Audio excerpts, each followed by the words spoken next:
दोस्तों नमस्कार आदाब। मैं आपका दोस्त तकमील अहमद एक बार फिर आपके YouTube लक्ष्य लर्निंग 100 में आपका स्वागत है। आज मैं अपनी टॉपिक को शुरू करने से पहले एक मोटिवेशनल बातें कहना चाह रहा हूँ जो आपके लिए भी जरूरी है और हमारे लिए भी जरूरी है। तो कहा यह जाता है कि विश्वास वो शक्ति है जिससे उजड़ी हुई दुनिया में प्रकाश लाया जा सकता है। विश्वास वह शक्ति है जिससे उजड़ी हुई दुनिया में प्रकाश लाया जा सकता है। तो कहने का मतलब ये है कि कॉन्फिडेंस आप हम पर हमारे YouTube चैनल लक्ष्य लर्निंग 100 विश्वास करिए। हम पूरा प्रयास करेंगे कि आपकी जिंदगी में आपके परिवार में एक खुशियां आए। एक नौकरी के रूप में एक अच्छे इंसान बनने के लिए आपको हम प्रेरित करेंगे और आप उसको अच्छा बनने की कोशिश करेंगे। जब इंसान अच्छा बनेगा तो कहीं ना कहीं उसको फायदा मिलेगा, उसका परिवार खुश रहेगा, परिवार के लोग खुश रहेंगे। तो विश्वास आप हम पर करिए, हमारे चैनल पे करिए। हम आपको बेहतर से बेहतर टॉपिक, करंट अफेयर के टॉपिक हो, साइंस के टॉपिक हो, जीएस के टॉपिक हो, फिर आपको मैथ और रीजनिंग तो आपको अच्छी मिल ही रही है, आपको बहुत अच्छी चीजें मिलेंगी। तो आज हम विश्वास के साथ और आप पे हम भी विश्वास करते हैं कि आप हमारे पूरी वीडियो को देखेंगे, हमारे लक्ष्य लर्निंग 100 को सब्सक्राइब करेंगे और ये बेल आइकन को भी प्रेस कर दोगे और एक लाइक का बटन भी दबा दोगे। तो आज का हमारा बर्निंग पॉइंट है जो मौजूदा आपका की है कि मानसून पर नहीं पड़ेगी अल नीनो की छाया मानसून 2020। कहने का मतलब कि जो हमारे यहाँ मानसून आ रहा है वो सबसे पहले का क्वेश्चन आता है कि हमारे यहाँ भारत में कौन सा मानसून आता है। तो भारत में क्या होता है कि दक्षिण पश्चिम का मानसून आता है। हमने यहाँ पे क्या लिखा कि दक्षिण पश्चिम का मानसून क्या होता है कि भारत पर इस तरीके से यहाँ से होते हुए कि ये सबसे पहले कौन से राज्य में पहुंचता है। ये आपका राज्य है केरल राज्य में पहुंचता है। केरल राज्य के बाद फिर क्या होता है कि ये ऊपर उड़ता हुआ चला जाता है, कर्नाटक पहुंचेगा, गोवा पहुंचेगा, महाराष्ट्र पहुंचेगा, फिर आपका कि अंदर इस तरीके से होते हुए मध्य प्रदेश, यूपी, इस तरीके से फिर इस तरीके से बैठ होता है। तो यहाँ पे दो चीजें हैं। पहले हम बात तो यहाँ पे आपका हमारे लिए जो हम लोग लॉकडाउन में चल रहे हैं, कोरोना वायरस के महामारी में चल रहे हैं, इसी के बीच हमारे लिए एक खुशखबरी ये आ चुकी है कि मानसून पर नहीं पड़ेगा अल नीनो का छाया।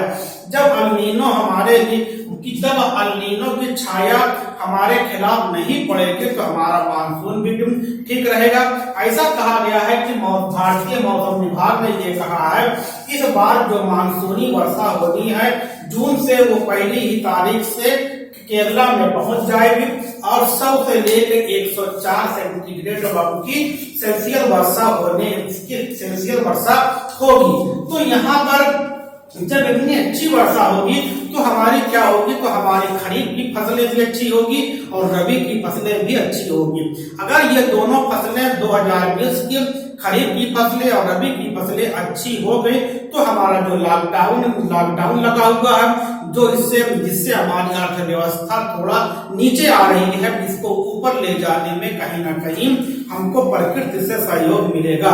क्योंकि इंसान कुछ भी नहीं करता है। हम इतनी बड़ी आफत में हमारा देश पड़ा हुआ, दुनिया के और बहुत सारे देश हैं, लेकिन हम अपने बारे में बात कर रहे हैं कि भारत में क्या कि जो हमको एक तकलीफ दे रहा है कि कोरोना हमारी अर्थव्यवस्था को कहीं ना कहीं कम कर रहा है, इसकी जीडीपी कम होने की संभावना कुछ संस्थानों ने कहा है, फिच ने कहा है, वर्ल्ड बैंक ने कहा है, तो आरबीआई ने भी कह दिया। लेकिन इसी के दरमियान हमको क्या हुआ कि मानसून की भारतीय मौसम विभाग ने कहा कि हमको घबराने की जरूरत नहीं है क्योंकि अल नीनो इस बार सक्रिय नहीं है। जब अल नीनो सक्रिय नहीं होता है उस साल क्या होता है कि वर्षा बहुत ही अच्छी होती है।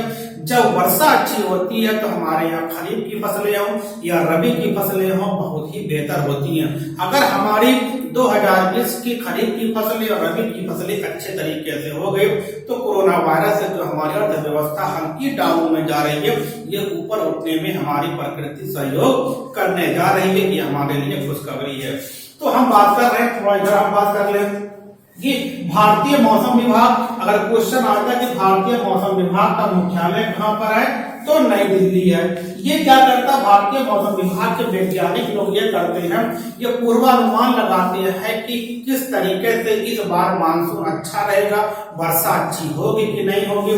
तो उन्होंने क्या करता है कि भारतीय मौसम विभाग ने ये कह दिया कि हमको, हमारे सरकार को, हमारे देश की जनता को घबराने की जरूरत नहीं है। 2020 के मानसून में यह समय से आएगा। 1 तारीख को क्या होगा, 1 तारीख को दक्षिण पश्चिम मानसून हमारे केरल में पहुंच जाएगा। तो ये क्या होता है कि जो भारतीय मौसम विभाग जिसका मुख्यालय नई दिल्ली है, ये 2 अनुमान लगाते हैं, 2 पूर्वानुमान लगाते हैं, ये गेस करते हैं। पहला अनुमान लगाते हैं अप्रैल के दूसरे या तीसरे सप्ताह में। तो हम लोग क्या कर रहे हैं, तो हम लोग इस समय अप्रैल के दूसरे सप्ताह में चल रहे हैं। तो उन्होंने ये फिर दूसरा अनुमान कब लगाते हैं, मई के आखिरी सप्ताह में या जून के पहले सप्ताह में अनुमान लगाते हैं कि आपका कि भारतीय मानसून क्या होगा। तो जो पहला अनुमान आ गया है भारतीय मौसम विभाग का, तो पहला अनुमान आ गया, उन्होंने कहा कि अप्रैल के दूसरे तीसरे सप्ताह में कह दिया है कि मानसून 100 से लेकर 104 मतलब कि सेंटीग्रेड तक आपकी क्या वर्षा होगी। तो 1 तारीख को क्या होगी, 1 तारीख को केरला पहुंच जाने की संभावना है। अब बात होती है कि अल नीनो क्या होता है, ला नीनो क्या होता है। तो यहाँ पे हम बात करते हैं, तब फिर इसको यहाँ पे लेके आते हैं। तो अल नीनो, अगर मान लीजिए ये क्या है कि विश्व का सबसे बड़ा महासागर कौन है, प्रशांत महासागर है। हमने क्या बना दिया, ये आपका क्या है कि प्रशांत महासागर है, प्रशांत महासागर है। तो प्रशांत महासागर ये पूरा उसका वाटर बॉडी है। तो वाटर बॉडी, जब प्रशांत महासागर की ऊपरी सतह का तापमान, सुनिएगा, अल नीनो बता रहा हूं मैं आपको, क्या बता रहा हूं, अल नीनो। इसको आप पेपर में देखेंगे तो इसको अब आपको भूलना नहीं है, तो इसको समझना है और दूसरों को बता भी देना कि जब प्रशांत महासागर की ऊपरी सतह का तापमान अपने औसत से ज्यादा होता है, तब उसको अल नीनो कहा जाता है। तो उसके द्वारा जो हवा चलती है उसको क्या कहते हैं, अल नीनो कहते हैं। क्या कहते हैं, अल नीनो। सुनिए डिफरेंस कि जब प्रशांत महासागर की ऊपरी सतह का तापमान औसत से ज्यादा होता है, तब इस प्रक्रिया को अल नीनो कहते हैं। और जब इसका तापमान ज्यादा होगा तो वाष्प के मतलब क्या होगा, तो ये क्या होगा, तो वर्षा हमारे यहाँ कम हो जाती है, क्योंकि जो हवा आती है हवा में नमी नहीं होती है। जब नमी नहीं होगी तो संघनन नहीं होगा, और जब संघनन नहीं होगा तो वर्षा भी कम हो जाती है। तो ये क्या है, इस बार अल नीनो सक्रिय नहीं है। इसका मतलब कि प्रशांत महासागर का के ऊपरी पानी क्या है का गर्म नहीं है। तो इस बार क्या सक्रिय है, इस बार ला नीनो सक्रिय है, ला नीनो सक्रिय है। तो ला नीनो सक्रिय का मतलब क्या होता है, इसी का उल्टा होता है। जब प्रशांत महासागर की ऊपरी सतह का पानी की अपने औसत से ज्यादा ठंडा होता है, तो वहां उसको क्या कहते हैं, उस प्रक्रिया को ला नीनो कहते हैं।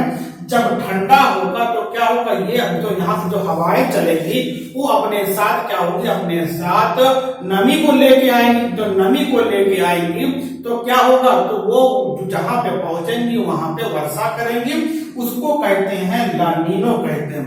तो इसका मतलब हुआ कि इस बार की अल नीनो सक्रिय नहीं है, अल नीनो सक्रिय नहीं है, और लेकिन क्या है कि ये ला नीनो सक्रिय है।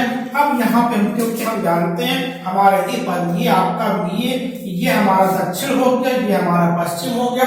इस साइड प्रशांत महासागर से क्या होगा, इसको बोलते हैं दक्षिण पश्चिम मानसून बोलते हैं।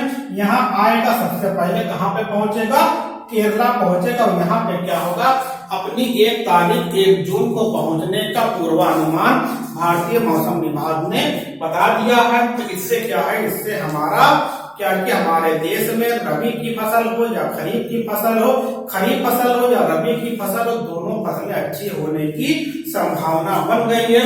जब रबी और खरीफ की फसलें अच्छी होंगी तो हमारे देश में जो महामारी है इससे हमारी अर्थव्यवस्था बूम करेगी। तो आज का हमारा टॉपिक यही था। आप इसका एक बार अल नीनो हमने बता दिया, ला नीनो बता दिया।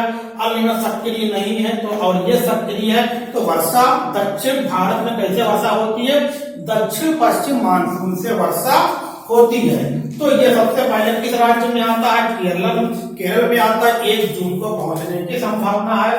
ये इसका अपना 2 बार अनुमान लगाते हैं। पहला अनुमान कब लगाते हैं? अप्रैल के दूसरे या तीसरे सप्ताह में। फिर दूसरा अनुमान कब लगाता है मौसम विभाग? मई के आखिरी और जून के प्रथम सप्ताह में अनुमान लगाते हैं। आप इसका स्क्रीनशॉट लेंगे फिर आगे बात करते हैं। तो उम्मीद करते हैं कि आपको ये टॉपिक, ये बर्निंग पॉइंट का टॉपिक समझ में आया होगा और ये करंट अफेयर का टॉपिक था।